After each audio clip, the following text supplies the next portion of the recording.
नमस्कार, नमस्कार, नमस्कार। कैसे हैं आप? अच्छा ही होना चाहिए। पहली बात तो मैं क्षमा चाहूँगा कि कुछ व्यक्तिगत कार्य के कारण पिछले 2 दिन से मैं कोई पॉडकास्ट जारी नहीं कर पाया। आपको भी खाली-खाली लग रहा होगा। मैं अपनी तरफ से आपसे क्षमा प्रार्थना करता हूँ। आज के पॉडकास्ट का विषय है वो है मरा हुआ चूहा। एक दिन एक बच्चा कहीं जा रहा था। एक बूढ़े दादाजी अपने नाती के साथ कहीं जा रहे थे और दादाजी बता रहे थे कि यदि किसी व्यक्ति में काबिलियत हो तो वह एक मरे हुए चूहे को लेकर भी एक बहुत बड़ा व्यापार खड़ा कर सकता है। पास में से जाते हुए बच्चे ने ये बात ज़रूर सुनी, पर उसको ये नहीं लगा कि मैं इसको किस प्रकार से करूँगा। विचार करते करते वो अपने घर पे पहुंचा और अपने घर पे उसने देखा कि उसको एक चूहा वाकई में मरा हुआ पड़ा मिला। उसने सोचा कि हाँ, आज ये चूहा मुझे मिला तो है, और बात भी ये सुनने में आई है कि मरे हुए चूहे से कोई बहुत बड़ा व्यापार खड़ा किया जा सकता है। तो उसके दिमाग में ये विचार आया कि मैं किसी को देखूं जिसके पास बिल्ली हो।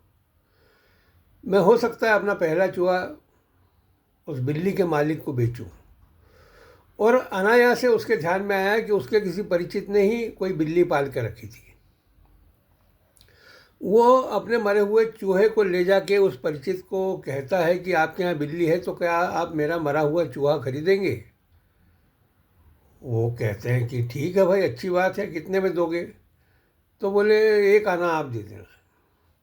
अब फ्री में पड़े हुए चूहे का उस बालक को मूल्य मिला 1 आना।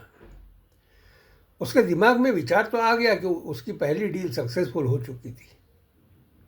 उसने सोचा, अब मैं सोचता हूँ कि किन किन लोगों के पास बिल्लियाँ हैं और कौन कौन मेरे को चूहा मरा हुआ या मैं चूहे को पकड़ के मार के इनको बेचूँ तो कैसा होगा। उसका एक व्यापार चल निकला।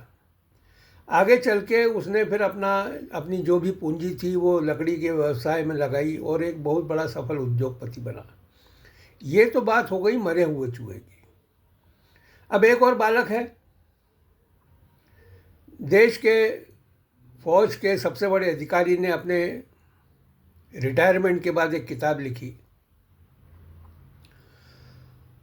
यह बच्चा जो है सदन में उस पुस्तक पर बहस करना चाहता था जो छपी ही नहीं थी। उस बात को लेके उसने देश भर में हंगामा खड़ा कर दिया। जब उसको इस विषय पर कुछ बोलने नहीं मिला तो वो नाराज़ हुआ। अब नाराज़ हुआ तो क्या किया जाए? तो सदन के जो प्रमुख थे, सदन के नेता, उसने अपने पार्टी वालों से सोचा कि मैं इन्हीं की पिटाई करवा दूं। अब पिटाई तो यदि करवाई गई तो वो महिलाओं के द्वारा उचित होगी, यह सोच के उसने अपने पार्टी के महिलाओं को एकत्रित करके उनको कहा कि ऐसा ऐसा होना है। परंतु ये बात बाहर निकल गई, और यह बात जब बाहर निकली तो सदन के नेता को ये कहा गया कि वो उस दिन सदन में ना आए। ये दूसरा प्रयास उसका असफल हो गया। अब बड़ा नाराज़ हुआ। अपने सदन के नेताओं को उसने और तैयार किया और सदन के जो अध्यक्ष थे उनके कमरे में भेजा। वहाँ तू तड़ाक, गाली गलौज, ये हंगामा, ये सब वहाँ हुआ। ये हुआ और उसका परिणाम ये हुआ कि अब वो बच्चा स्वयं सदन से बाहर निष्कासित होने के इंतज़ार में है। सदन आने वाले समय में उसको वहाँ से निष्कासित कर उसको पूर्ण रूप से राजनीति से बाहर करने के प्रयास में जो पक्ष है वो लगा हुआ है। 2 बच्चों की कहानियाँ, एक मरे हुए चूहे की और एक राजनीति की।